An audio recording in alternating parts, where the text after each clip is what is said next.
Empezamos por el último momento, mientras Cecilia Devana, Facundo Pastor se van sentando y ya decimos que están en el estudio el ministro Guillermo Dietrich y el padre Pepe, el padre Di Paola.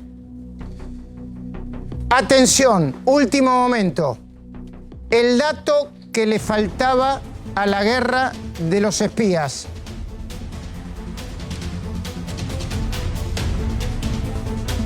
¿A que no adivinás quién es el abogado de Pedro Echevez, el supuesto chacarero que dice haber extorsionado o haber sido extorsionado por D'Alessio e implicó a Stornelli para contaminar la causa de los cuadernos de la corrupción? ¿A que no adivinás quién es? Te lo voy a nombrar y posiblemente no te diga nada, pero es muy importante. Y vamos a mostrar la foto. Se llama Franco Bindi. ¿Y sabés quién es Franco Bindi? El abogado de Pedro Echevez, el chacarero supuestamente víctima. Es además el abogado de Lázaro Báez en la causa donde lo denuncia la FIP. Es además el abogado de Pablo Barreiro, el hijo del jardinero Barreiro. Buenas noches, Cecilia, ¿cómo estás? ¿Qué tal? Buenas noches, Luis, ¿cómo estás? ¿Quién es el jardinero Barreiro? El jardinero Barreiro es Ricardo Barreiro, fue uno de los detenidos, un exsecretario allegado al matrimonio presidencial, y estuvo detenido en el marco de los cuadernos de las coimas y luego fue excarcelado por decisión de la Cámara a fin del año pasado.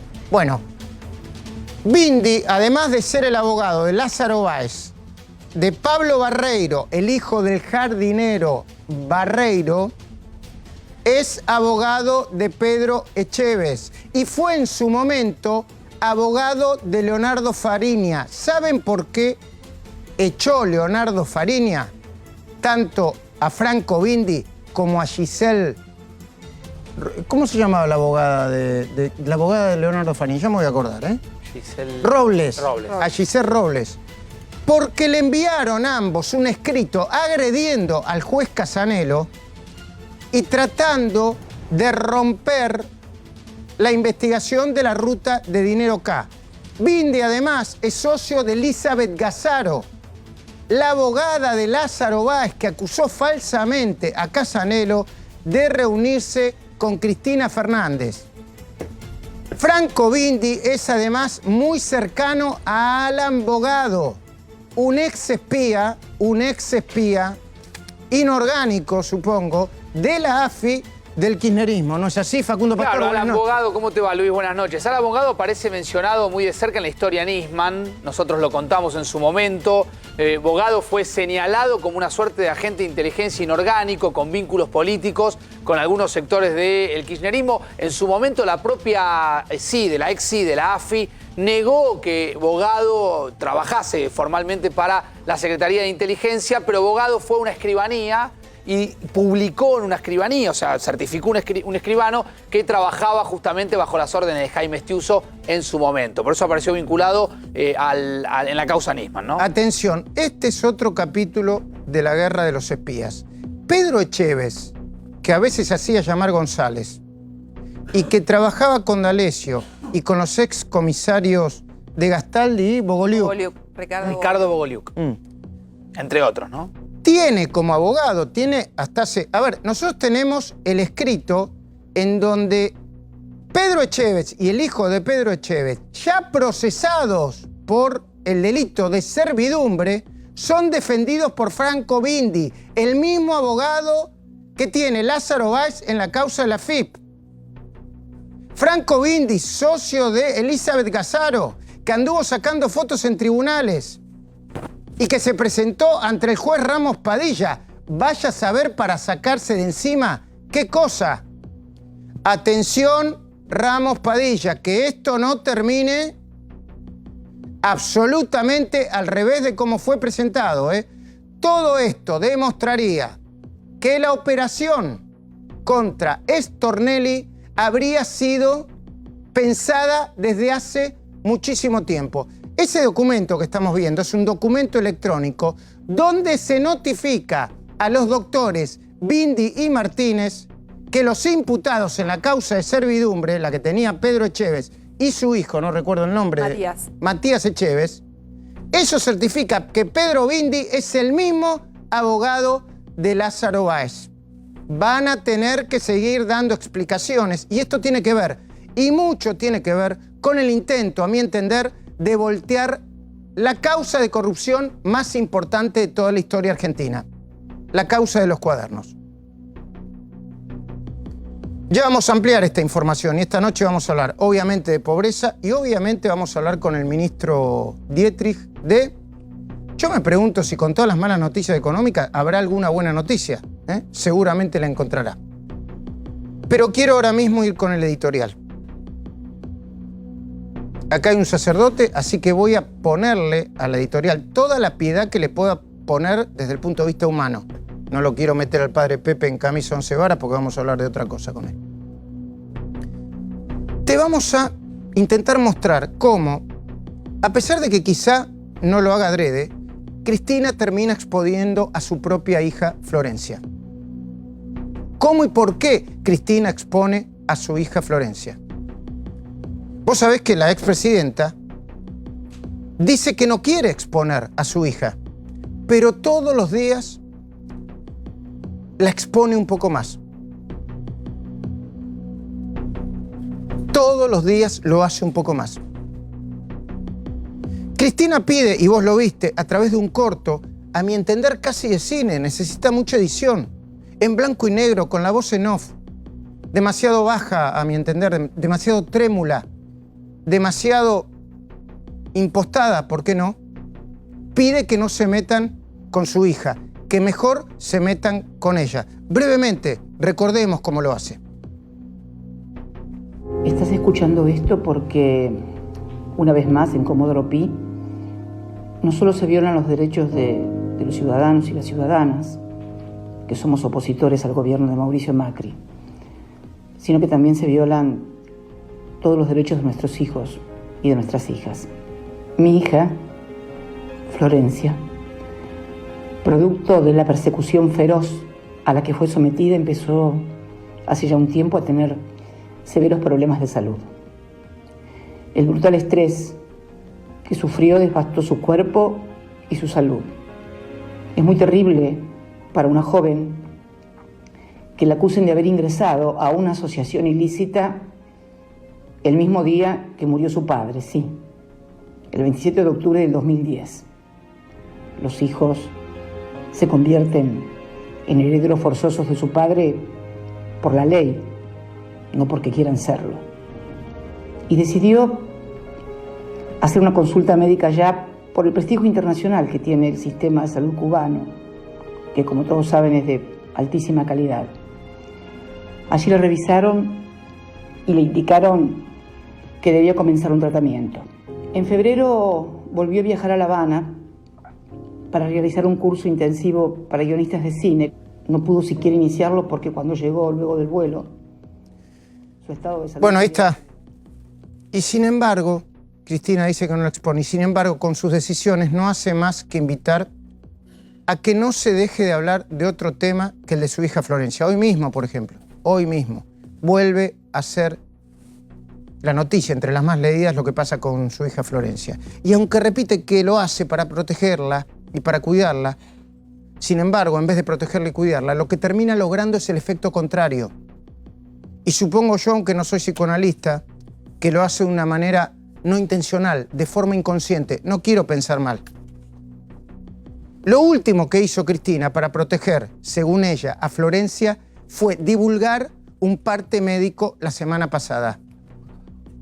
El parte médico del Instituto de La Habana, en el que está supuestamente recuperándose de una patología que podía haber encontrado alivio y cura en cualquier centro médico de Buenos Aires con esa especialidad. Nosotros lo averiguamos y es así.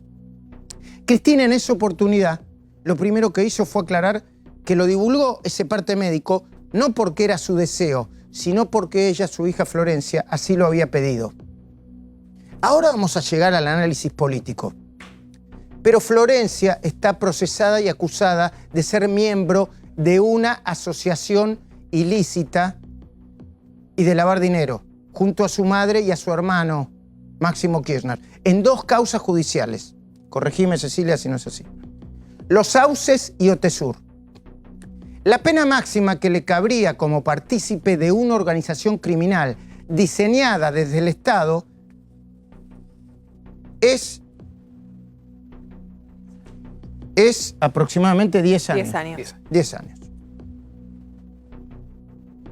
El problema con su viaje a Cuba y su certificado médico lo tiene en la primera causa, en el primer expediente, el expediente de los Sauces. Es ante los tribunales del Tribunal Oral número 5, los que tramitan el expediente, donde Florencia Kirchner va a tener que comparecer cuando empiece el juicio. ¿Cuándo? Quizá después de la feria judicial de invierno. Sí, así es, Luis. Se estima más o menos que esa va a ser la fecha, aunque no hay una fecha exacta, es más o menos para esa época. Acá hay que detenerse después en los 30 días, ¿eh? Sí. Porque el fiscal está diciendo no más de 30 días. Exactamente. La pregunta es ¿por qué? Bueno, tienen que empezar a definir, ¿no? Porque lo que entregaron no fue suficiente para el cuerpo médico forense para establecer cuál es la situación de Florencia. Y lo que dicen es, desde Cuba se dice que ella no puede viajar, se respeta eso, pero necesitamos una historia clínica completa para poder evaluar su situación. Lo que tenemos no nos alcanza. Eso es lo que le dijo el cuerpo médico forense al fiscal Diego Velasco, que ahora le dio esta, digamos, ultimátum, si se quiere, a la defensa de Florencia. Y a este tribunal, Cristina, quien insiste en que no quiere poner a su hija, le pidió permiso para permanecer 45 días en Cuba, al mismo tiempo que publicó un certificado expedido por los médicos de ese país. Sin embargo, hoy el fiscal Diego Velasco le respondió que solo le otorgaría, como dijo Cecilia, 30 días, mientras los magistrados le pidieron a los peritos de la corte la historia médica completa de su hija Florencia. Mirá qué nivel de exposición.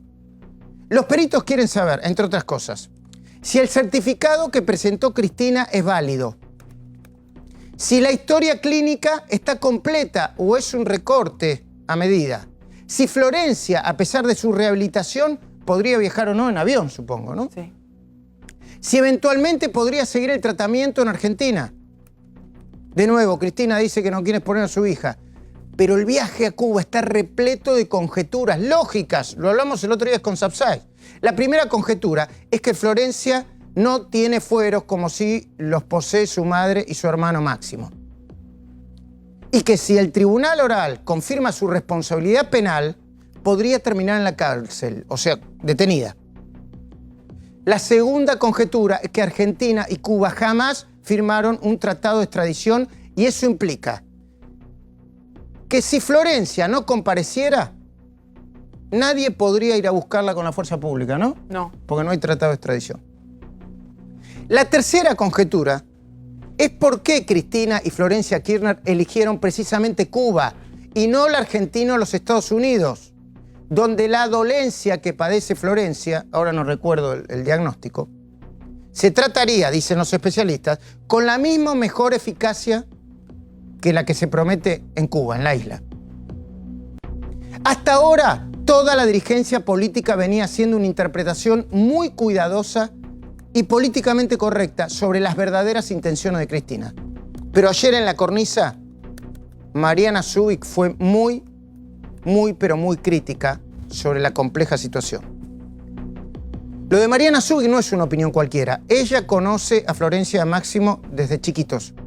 En su libro El origen, Mariana cuenta incluso una anécdota muy fuerte, que incluye una discusión más fuerte todavía entre Néstor y Cristina, y cómo la expresidenta, cuando eran chicos a Máximo y a Mariana Zubik, quiso ocultarles esa violencia que les produjo esa discusión, llevando a Máximo y a la propia Mariana Zubik a tomar un helado y tratando de hacerles creer que no había pasado nada. Zubik dio ayer en la cornisa su particular visión de los hechos. Te anticipo si no lo pudiste ver ayer. Es demasiado fuerte. Míralo. Hasta hoy esperé a algún sociólogo opinar sobre eso, ¿sabes? Porque esto en realidad no es para un análisis de politólogos, quienes algo estudiamos sobre eso. Yo creo que lo que sucedió el otro día con el expresidente, déjame decirte, yo no vi ese video, sí sé de qué se trató y leí. es más para sociólogos y psicólogos. Y me parece que hay un debate pendiente en la Argentina que no hemos encarado y que yo lo viví y a mí me atravesó la vida, que es lo que sucedió en Santa Cruz con el kirchnerismo. Cuando vos tenés un régimen como el kirchnerista que detenta el poder durante tantos años, violentando a las instituciones, la consecuencia inmediata es violentar a los ciudadanos y dejarlos. Pero cuando vos viste eso, Entonces, en la apelación de... Digo, es decir, esto que sucedió con Cristina me parece que tiene que ser una alarma para toda la sociedad. ¿Qué sentí yo? Pavura y espanto. ¿Espanto? Espanto y pavura. No puedo creer que nadie haya advertido. Dos cosas me pasaron. Primero, me dio un profundo asco aquellos que... ¿Asco? Sí, aquellos que, viendo eso de forma demagógica y haciendo culto a la demagogia y a la hipocresía, decían, eso es sagrado y no se toca. Eso me produjo asco. Porque tenemos que ser muy responsables de muchas cosas, y más frente a una cosa como esa que fue realmente descarnada. Lo que hizo la expresidenta de la Nación, ¿por qué me dio pavura? Porque usó de escudo a su hija para salvarse. Decime una cosa, Luisito, yo acá no hablo apelando a mi condición de madre, porque no hablo apelando a esto que de alguna manera algunos hablan de instinto maternal. Vos sos padre. Muchos de los que nos están viendo tienen hijos. Y también aquellos que no tienen hijos, hablo de la condición humana. Decime vos, si en una situación de vulnerabilidad de tu hijo o de enfermedad, vos lo vas a usar de escudo para salvarte en vez de abrazarlo y refugiarte en él. Yo lo abrazo y lo protejo. Exactamente. Ahora, decime de qué calidad humana estamos hablando. De una expresidente de la Nación, que no solo, y en esto doy fe cuando vos hablaste del libro, yo hay cosas que omití de escribir porque las viví. Porque se trataba de las víctimas y las víctimas son sus hijos. Y yo las viví. A mí nadie me lo contó. Yo viví y vi el maltrato y destrato de esa mujer con sus hijos. Y nosotros como fuerza política, y debes haber escuchado muchas veces a Elisa Carrió decir que los hijos de Cristina son víctimas. Son víctimas del destrato y del maltrato de esa mujer y de la falta de amor. Ahora, no conforme con eso, expuso a sus hijos a ser hoy delincuentes. Porque déjame decirte lo siguiente, quien puso a esos chicos en esa condición fue ella, luego de la muerte del expresidente de la Nación. ¿Por qué? ¿Por qué? Al meterlos en Otesur, a utilizarlos a ellos para lavar dinero. Para lavar dinero.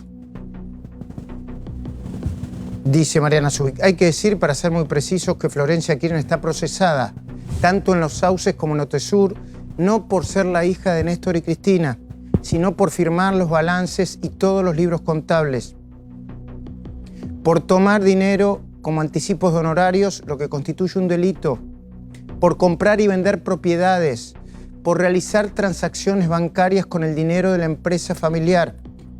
Florencia Kirchner aceptó guardar en su caja de seguridad del Banco Galicia los casi 5 millones de dólares que le envió su madre para violar la inhibición de bienes que le había puesto el tribunal justo al embargo de otras propiedades. Pero más allá de esto está la cuestión política. La de la incertidumbre con la que juega Cristina sobre su candidatura. La incertidumbre potenciada por su nuevo Oscar Parrilli, le digo yo, el ex embajador del Vaticano, Eduardo Valdés, quien sugirió que Cristina se bajaría para que dejen de atacar a sus hijos. Como si una cosa tuviera que ver con la otra. Como si no estuviéramos acostumbrados a las manipulaciones como las que hubo alrededor de la muerte de Néstor Kirchner. En otra época, en otro contexto, cuando éramos más ingenuos y creíamos que nadie en su sano juicio podría usar a un ser querido como un instrumento de acumulación política, como una manera de conseguir votos.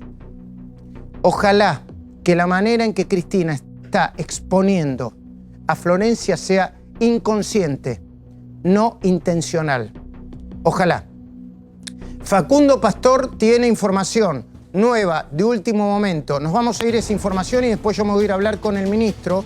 Quizá pongamos en el aire otro informe sobre los bienes de la corrupción. Pero Facundo Pastor, adelante. Buenas noches, Facundo, dale.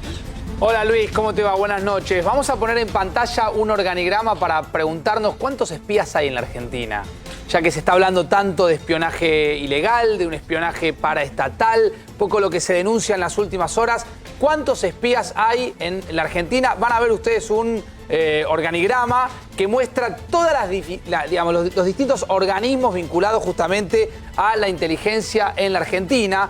Por supuesto que la famosa AFI, la Agencia Federal de Inteligencia, es el único organismo oficial donde pueden revestir justamente los espías. Yo te digo, Luis, hay más espías en la Argentina que políticos, ¿sí? Hay áreas de las distintas fuerzas, ¿sí?, que hacen inteligencia criminal, que también tienen su sector de espionaje, como es la Policía Federal, con la División de Inteligencia, como es la Policía de la Ciudad, con justamente su área de inteligencia. Ni te cuento acá, Luis, las policías provinciales. Cada provincia tiene una policía que tiene su sector de inteligencia, ¿sí? Y a eso le tenemos que sumar las fuerzas como la Gendarmería, la Prefectura, que también tienen sus distintas divisiones de inteligencia. Algo muy utilizado durante el kirchnerismo. Los sectores militares vinculados a la inteligencia, que debieran ser utilizados justamente para realizar una inteligencia estratégica, aparecen también como lugares a poner el foco para saber bien qué están haciendo. Por supuesto que la ley de inteligencia interior es clara y es concreta respecto a qué pueden hacer y para qué sirven las áreas de inteligencia. La pregunta es, ¿se respeta o no se respeta? Vuelvo con la misma pregunta, Luis. ¿Cuántos espías hay en la Argentina? Bueno, insisto, orgánicos no sé. Orgánicos no sé. Inorgánicos. Bueno. Está lleno, ¿no? No te sumé a esta lista que fuimos armando, este organigrama, a las distintas agencias privadas que supuestamente brindan una suerte de servicio de inteligencia o espionaje industrial.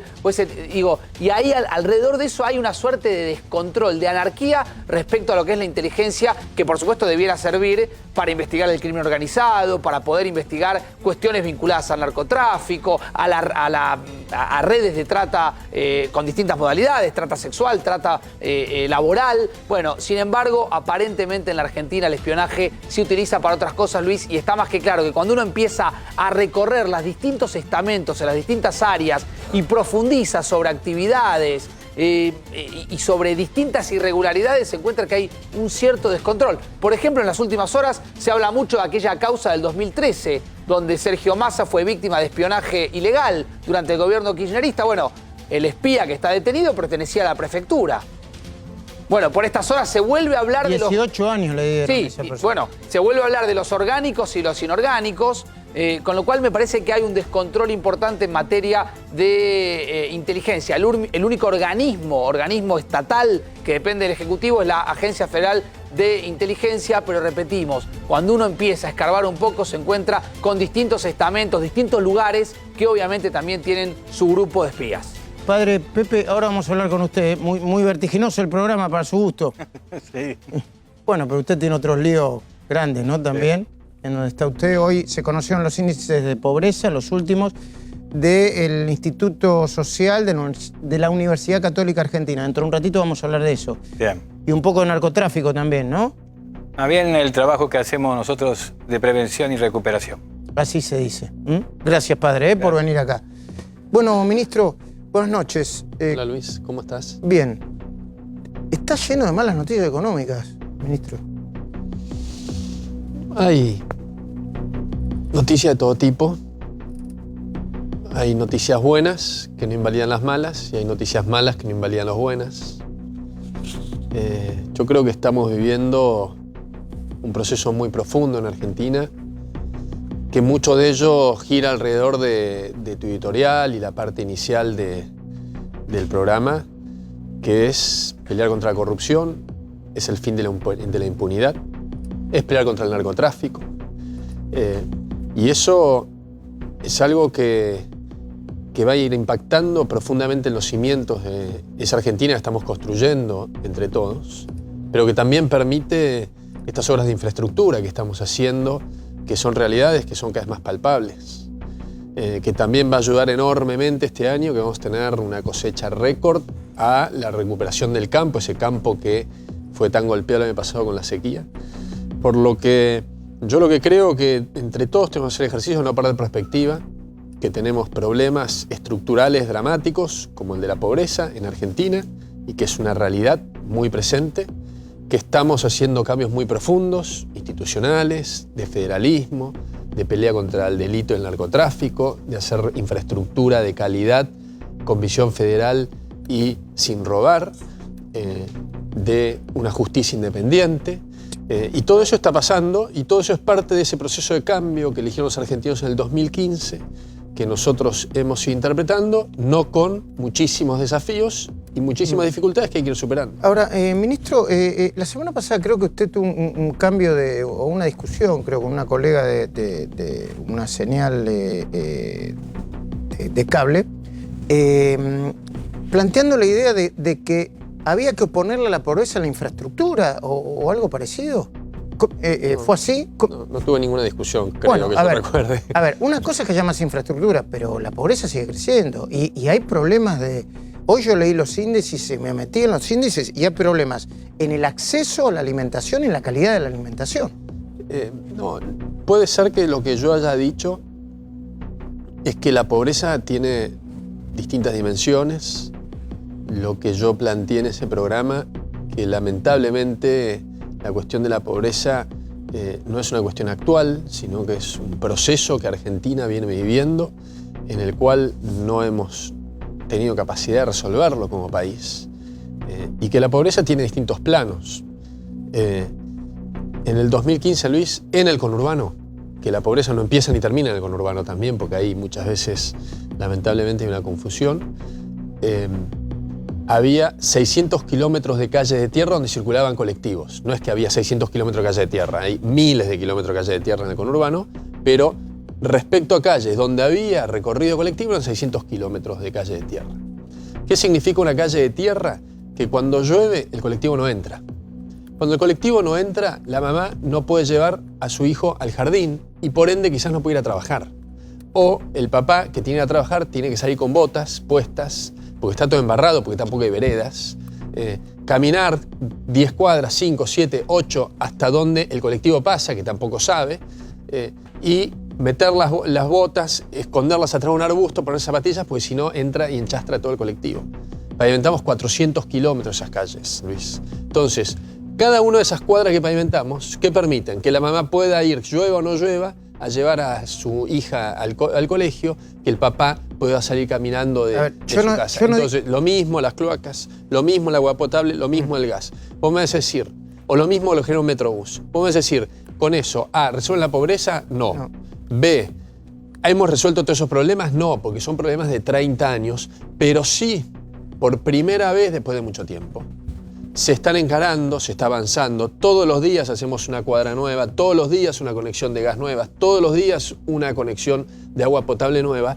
Y eso impacta positivamente a las personas, sean pobres o no pobres. Está bien, ministro, pero a ver, los índices de pobreza, la baja de la actividad, el impacto en las pequeñas y medianas empresas, los cierres de comercio, la pérdida de empleos, eso también lo hizo este gobierno. No digo que sea absolutamente responsable de todo lo que pasa hoy en la Argentina, pero eso también es responsabilidad del gobierno. A ver, digamos, estamos frente al gobierno y suceden muchas realidades. La cuestión es un poquitito más amplia de diagnóstico.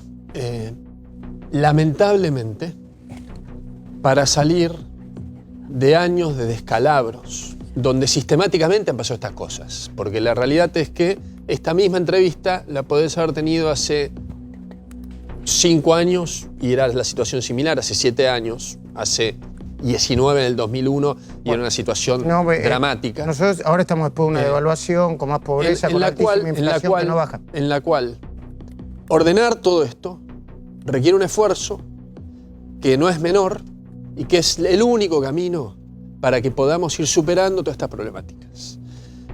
La contracara es el atajo que hemos ido tomando sistemáticamente. Nosotros sabés y sabe la audiencia el país que tomamos con default, con cepo, sin indicadores, digamos, un país que según los gobernantes no había pobreza, teníamos 5% de pobreza, estábamos igual que Alemania. Y cada una de esas cosas tenemos que irlas resolviendo y es un proceso, guste o no, de muchos años. Guste o no, de muchos años. Sería mucho más fácil caminos alternativos, de esos atajos que generan situaciones positivas en el corto plazo, pero nosotros estamos convencidos que este camino de ordenar las cuentas públicas, que requiere esfuerzo, es decir, que un Estado no gaste más de lo que tenga, de hablar con la verdad, de trabajar en los temas profundos y no derrochar la plata en las cosas superficiales, y eso es hacer la autopista, hacer el tren de cargas, permitir la conectividad aérea, hacer la infraestructura que te decía antes, invertir en los trenes de pasajeros para que tengan frenos y frenen automáticamente y no tengamos otro 11. Todo eso es el proceso que estamos viviendo. Yo quería acompañarlo a ver y a ustedes también, ministro, y a todos ustedes, parte de un informe que hicimos ayer en La Cornisa que tiene que ver con los bienes de la corrupción. Tenemos, antes de poner en la síntesis del informe, las placas. La primera placa que vamos a ver, dice los valores de los bienes de la corrupción que ya se incautaron o que el Estado recuperó. En autos, 24.000 millones de pesos. 24 millones de pesos, perdón. En embarcación, 42 millones de pesos. Un total de 66 millones. Pero eso es solo en un galpón de prefectura. Yo tenía algunos números generales y que dicen que aproximadamente se habrían recuperado, creo que era entre 2.000 y 4.000 millones de pesos de bienes de la corrupción, y que el costo por sostenerlos y no enajenarlos, no venderlos hasta que salga la ley de extinción de dominio, era prácticamente el mismo. Era prácticamente el mismo, entre 2.000 y 4.000 millones de pesos. Pero este es el informe que hizo ayer Agustina Girón, para que vos te des una idea qué es lo que está pasando hoy en la Argentina con los bienes de la corrupción.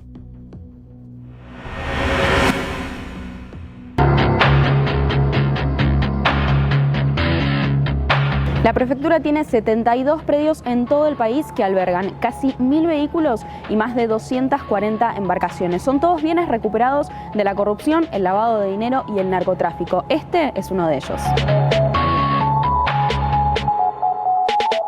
Estamos arriba de la Ferrari que perteneció al Pata Medina. Es un modelo 458 Italia, tiene 8 cilindros y 450 caballos de fuerza.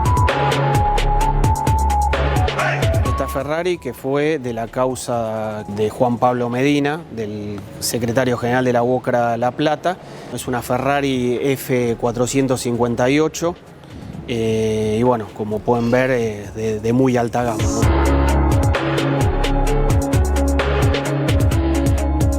Este es un Mercedes C63 Coupé, tiene 8 cilindros, 450 caballos de fuerza y además lleva la firma del mecánico que lo hizo, un mecánico muy reconocido y premiado. Así que como verán, es un auto no solamente de alta gama, sino también de diseño. Las obligaciones, digamos, que tiene en este caso la prefectura para poder mantenerlo son alquiler, que me decías. Correcto. ¿Cuánto es? Los dos predios que tenemos acá en Buenos Aires son de 650.000 pesos mensuales. Tenemos el tema de seguridad, que me imagino es 24 horas. Sí, totalmente, con personal dedicado a la custodia de estos vehículos y también al mantenimiento. Tenemos por otro lado justamente los seguros, ¿no? Para vehículos de alta gama. Claro, si llega a haber algún tipo de problema, un incendio, lo que sea, estos vehículos tienen que estar cubiertos. Por otro lado tenemos el mantenimiento. Tienen que llevarse adelante los servicios que corresponden. Si bien eso se hace con mano de obra propia de la prefectura, pero bueno, eso lleva también un gasto de recurso humano y de materiales que hay que invertir en cada uno de los vehículos. ¿Cuál sería la respuesta para que el Estado no pierda toda esta suma de dinero en mantener estos bienes? Bueno, para mí la respuesta es la acción civil de extinción de dominios, que es el DNU que firmó el presidente Macri en enero, donde lo que se establece es la subasta inmediata de los bienes. O sea, no entra la discusión. Yo confisco un avión en el marco de una persona que está imputado, se subasta. Y en todo caso, después estamos hablando de plata, pero no generamos una estructura administrativa en el Estado para mantener un montón de bienes que en primera instancia no necesita y en segunda instancia no tiene la capacidad para mantener. Estamos en el Instituto de Formación de la Prefectura en Zárate. Aquí se alberga uno de los bienes recuperados emblema, el que la ministra de Seguridad, Patricia Bullrich, denominó el monumento a la corrupción.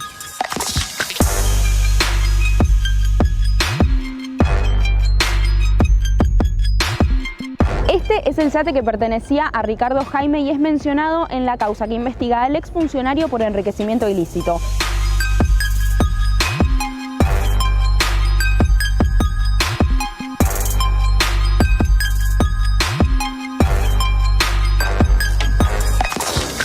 Aquí vemos uno de los comandos, y digo uno de los comandos porque este barco puede ser comandado tanto desde adentro como desde afuera. Ahora vamos a conocer la joya del barco, que son los camarotes.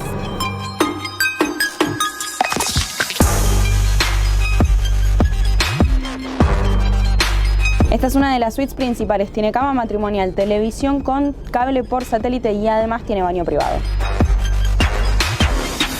Claramente se trata de un yate de lujo que no está pensado para fines educativos. Sin embargo, mantener un barco como este estacionado implicaría que se deteriore muchísimo. Por eso la prefectura decidió utilizarlo en su escuela para evitar un costo mayor si hubiese que repararlo. El famoso yate de Jaime está valuado en $1 millón. Para mantenerlo operativo y en buen estado es necesario que esté en funcionamiento. Sin embargo, la prefectura es muy cuidadosa en su uso. Un viaje de 6 horas a bordo de este barco implica un gasto de 45.000 pesos solamente en combustible.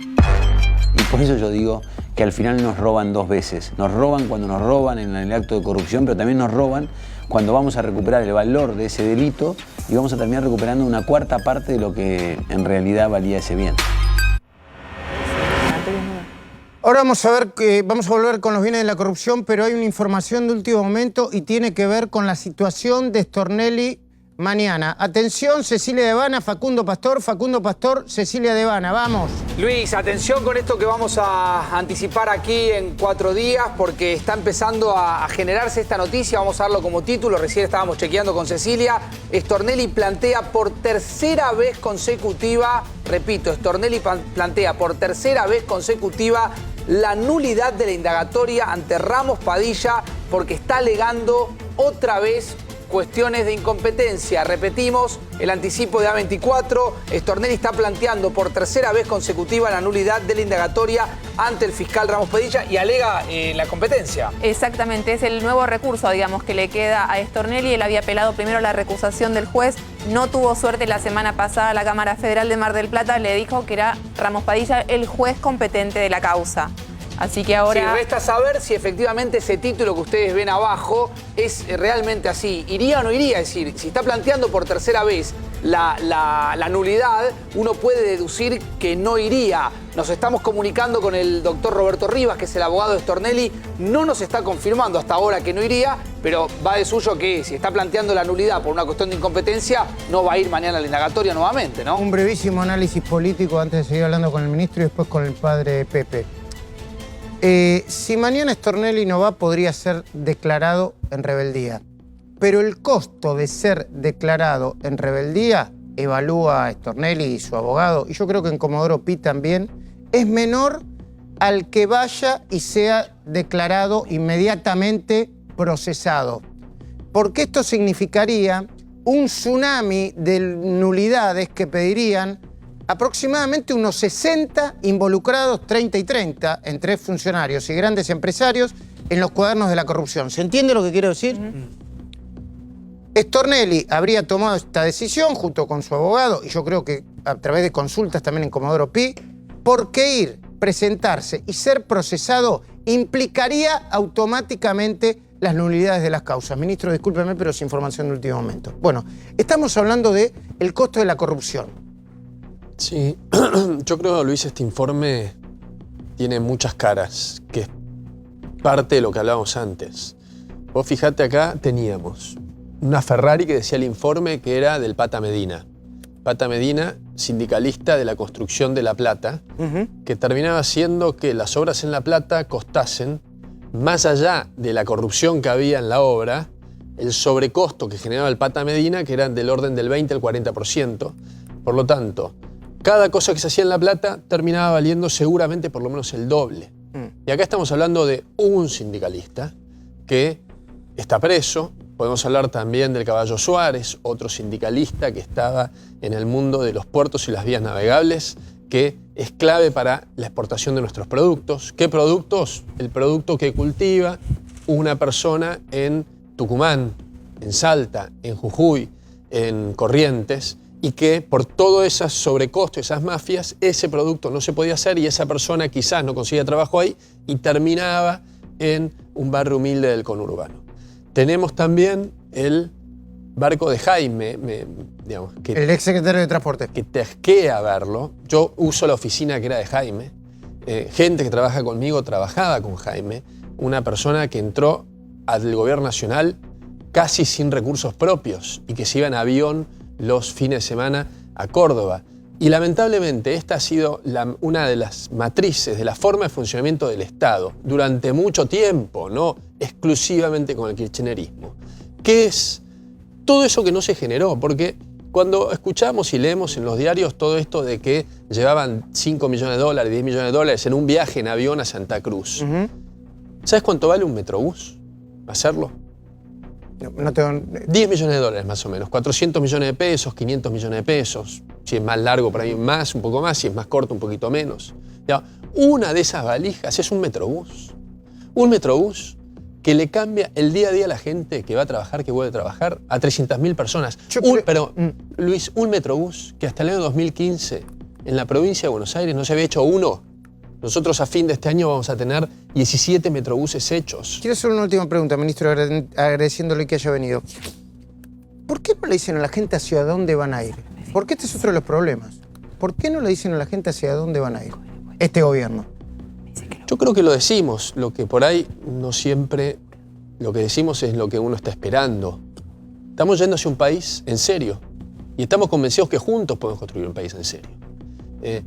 Luis, el año pasado pasaron muchos problemas en la economía argentina que han tenido impacto y tienen impacto. Y la sequía es algo que lamentablemente no se puede evitar. La crisis internacional es algo que no se puede evitar. Los cuadernos es algo que es bueno que no se evite, porque es bueno, porque todo esto surge como consecuencia de eso. Y eso tiene un impacto en la economía. Y ese impacto en la economía tiene un impacto en la gente. La cuestión es que la actitud que hemos tomado como gobierno es seguir trabajando y profundizando en resolver los problemas, en serio, los problemas de la Argentina, Luis. Y los problemas de Argentina, te reitero, son hacer las autopistas... ¿Me va a dejar meter una pregunta o terminar? Porque no me da el punto. Lo mismo le decías al presidente, a Mauricio en la entrevista. Bueno, si yo hasta ahora hablo, vos me preguntás, yo hablo. Está bien, pero no me pone el punto seguido. ¿Cuál es el punto seguido? No, pongámosle un punto final, si no le parece mal. Pero dígame, usted, redondéeme la idea, por favor. ¿Viste? Por favor. Que estamos construyendo ese país. Ese país requiere esfuerzo de todos. Ese país requiere el fin de los privilegios, el fin de estas mafias, que vayamos todos juntos combatiendo todo eso, el fin de la corrupción y que todos trabajemos en un país con justicia independiente, con instituciones, con libertad de prensa, trabajando honestamente y así vamos a ir resolviendo estos problemas que son acuciantes. Agradecido como siempre, ministro. Gracias, Luis. Bueno, y tenemos las cifras de este país también y que habla de la pobreza, las cifras de pobreza. Empezamos a ver los números, así vamos a hablar con el padre Pepe. Vamos. ¿Qué números tenemos? La UCA dice que llegó al 31,3%. La pobreza multidimensional.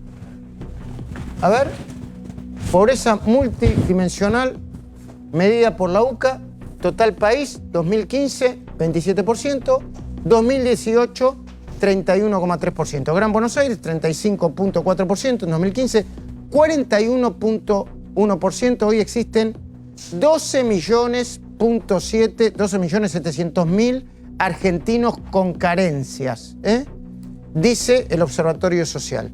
Padre, se nota eso, supongo, ¿no? Y sí, mucho. Realmente uno por ahí no puede decir en números, solamente cuando los expertos se reúnen y pueden darnos las ecuaciones, pero realmente vemos que la situación económica en los barrios populares está cada vez peor. Y lo notamos en cuestiones muy prácticas. ¿Por ejemplo? Por ejemplo, el trabajo. El trabajo, como bien preguntabas, ha disminuido porque han cerrado comercios, porque han disminuido la gente que tenían a lo mejor una pymes, las fábricas, también porque la clase media al achicar su bolsillo deja de dar changas a lógicamente, a gente de nuestros barrios que por ahí iban a cortar el pasto, iban a llevar, no sé, cuando había una demolición, las cosas con el carro.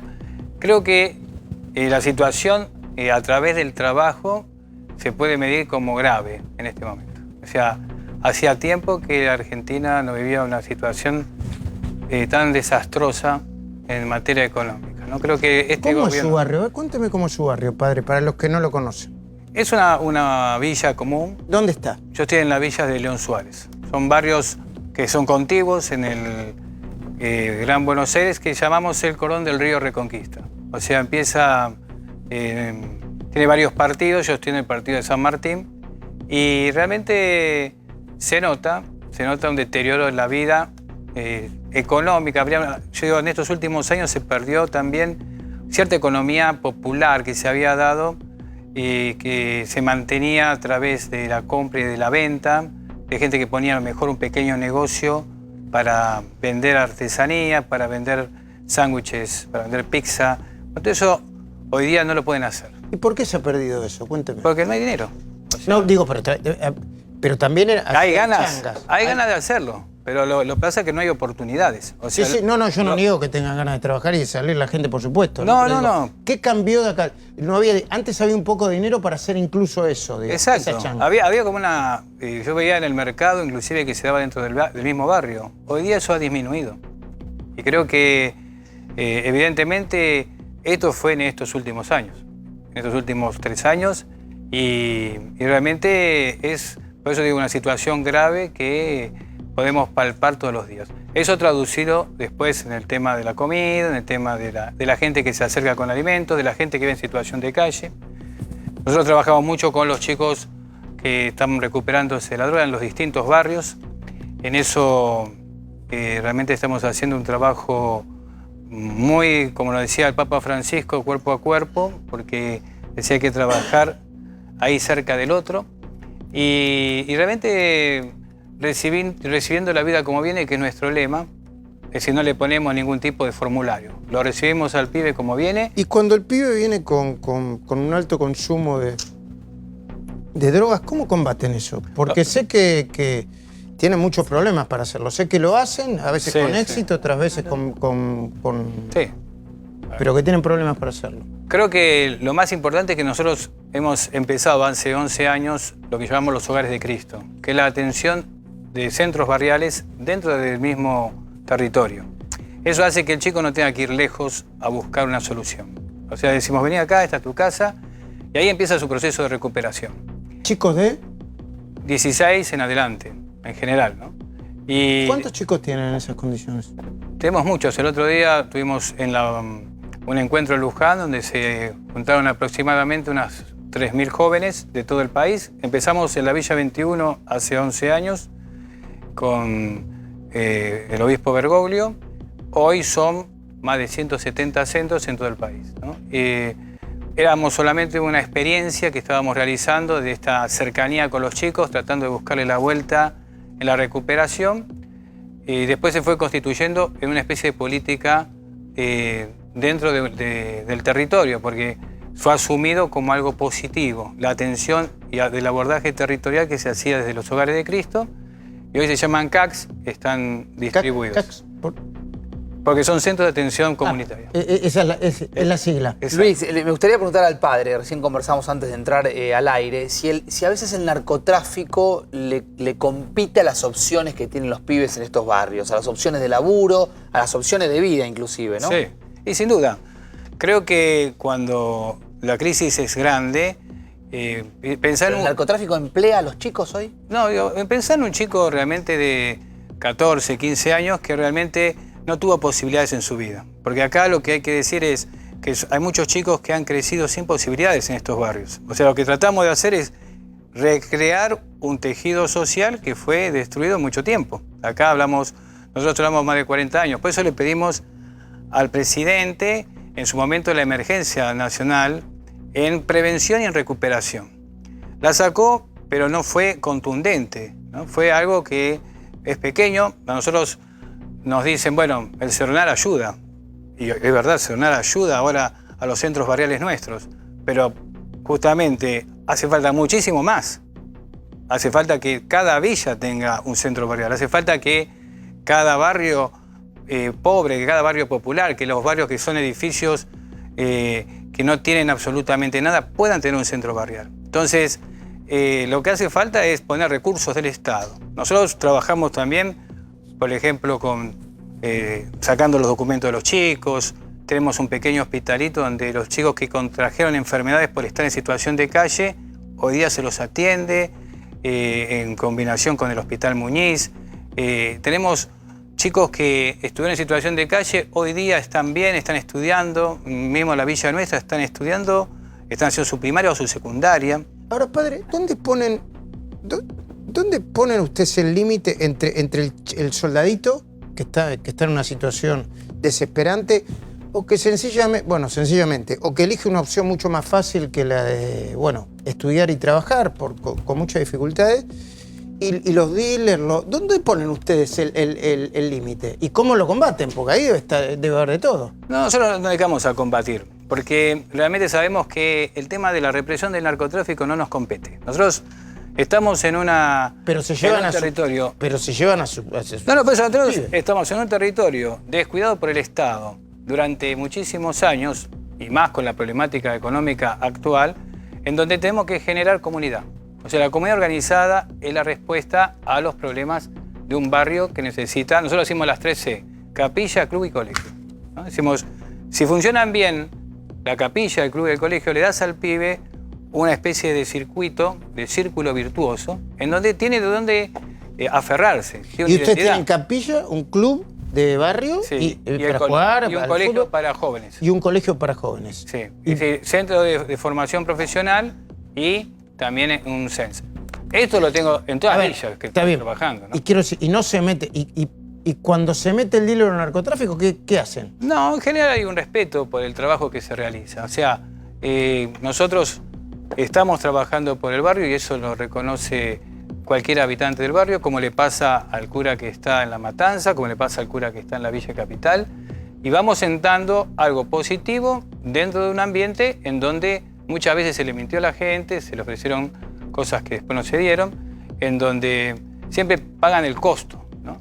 Nosotros tenemos la suerte de poder articular bien con la Municipalidad de San Martín, de poder articular bien con las organizaciones del barrio, y entonces podemos hacer un trabajo más comunitario, ¿no? Y usted cuando dice que hay que plantear una emergencia, yo supongo, ¿emergencia qué decía? En adicciones, en prevención y recuperación. ¿Qué significaría eso? Y significa que, por ejemplo, viene una mamá y te dice, quiero internar a mi hijo, porque mi hijo tiene un problema de droga. Hay provincias que no tienen un lugar. Y el apoyo a estos centros de atención barrial que tenemos nosotros, como tienen también las organizaciones, tienen también los evangelistas, los judíos, es decir, nosotros nos constituimos como Hogares de Cristo, pero con el mismo formato, hay otros que están haciendo lo mismo. Y entonces, lo que tenemos, la necesidad es que esto se multiplique. Para que se multiplique, porque yo voy a dar charlas, por ejemplo, en el interior, o cuando hacemos la reunión plenaria de toda la comisión de adicciones de la iglesia, te dicen hasta los pequeños pueblos. Yo estuve en Santiago, 2 años, y vos decís, pueblo que vos decís, jamás pensarías que tiene un problema de droga, lo tiene, como Quimilí, como Montequemado, que son pueblos hermosos, con gente buenísima. Y sin embargo, claro, te vos decís, qué bueno sería que esos lugares pudieran tener un centro para la atención de adictos. Porque un chico que tiene un problema de adicción, la directora de la escuela no sabe qué hacer. El presidente o el dirigente del club no sabe qué hacer. Los padres y las madres muchas veces no saben qué hacer. Cecilia, ¿tenés una pregunta? Sí. Le haces la pregunta y la responde después de un pequeñísimo aviso. Dale, hazle la pregunta. Justamente tiene que ver con los lugares. Usted estuvo muchos años en Capital Federal, en la Villa 1114, después estuvo en Santiago del Estero y ahora en Conurbano. ¿Cómo ve esas diferencias de lo que se va dando en cada uno de esos lugares, ¿no? Donde se trabaja? Me espera un segundito, piensa un segundito, aunque lo debe tener pensado y me responde después. Los últimos segundos, padre, diferencias entre Santiago del Estero, el conurbano y la ciudad de Buenos Aires. Sí, las villas de Capital tienen algo interesante, que este año se cumplen 50 años de la presencia de los curas de las villas. Se creó en el año 69 y la iglesia sirvió para articular muchísimas cosas que hoy suceden en esos barrios. Entonces el tejido social que le debe mucho a las parroquias que allí se fundaron.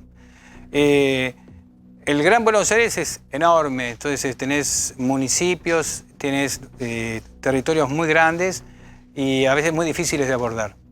Y el interior realmente me sirvió para conocer una parte que al ser cura de la villa y estar todo el día dentro de la villa, por más que fuera a misionar, una cosa es ir 10 días, 15 días, otra cosa es vivir ahí, te das cuenta de la pobreza que realmente pasan y también de la carencia en este tema de las adicciones que tienen las provincias. De gente muy buena que trabaja, pero que no tiene ningún tipo de recurso. Me tengo que ir, pero antes le hago una última pregunta que me acaba de sugerir Facundo Pastor. ¿Lo extraña a Bergoglio?